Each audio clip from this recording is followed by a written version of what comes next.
Je vous l'avais annoncé lors de la séquence précédente, les sujets d'entente et de mésentente, pour ne pas dire de discorde, entre Henri Lacoste, l'architecte de l'église Saint-Hébert de Bléhary, et son curé, l'abbé Druet, ont émaillé la construction du bâtiment religieux et de son presbytère.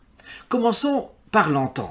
Tout d'abord, le curé Druet, je cite, « voulait voir tous ses paroissiens en se retournant de l'autel à la messe et qu'aucun d'eux ne puisse se cacher derrière un pilier pour parler de vaches ou de pigeons. » Cette demande a été scrupuleusement respectée puisque Henri Lacoste a conçu les grands arcs en béton armé qui participent à l'originalité même et à la beauté de l'édifice.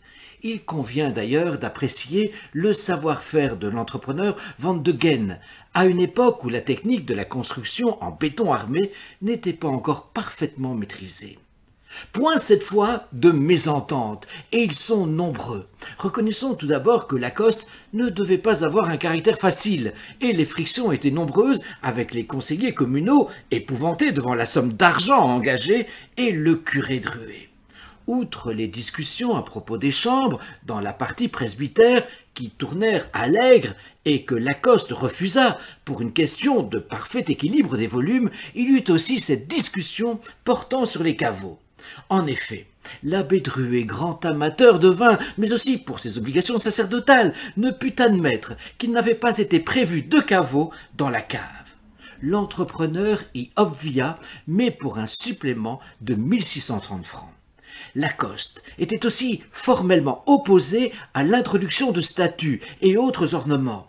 Ainsi, par exemple, à propos de la statue de Saint-Joseph, donnée par une personne pieuse, et que le curé n'avait pas osé refuser, Lacoste lui écrivait « Si vous tenez absolument à placer celle que vous avez, la difficulté consiste à lui trouver une place dans un plan d'église qui a été étudié pour s'en passer. » Et puis, cette mise en garde, permettez-moi de vous répéter, monsieur le curé, que si vous introduisez la statue de Saint-Joseph, les autres vont suivre.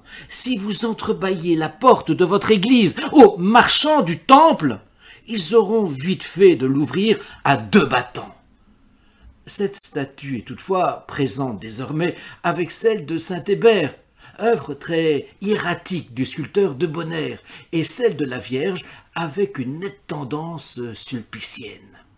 Nous terminerons notre tour d'horizon des statues dans une ultime prochaine séquence.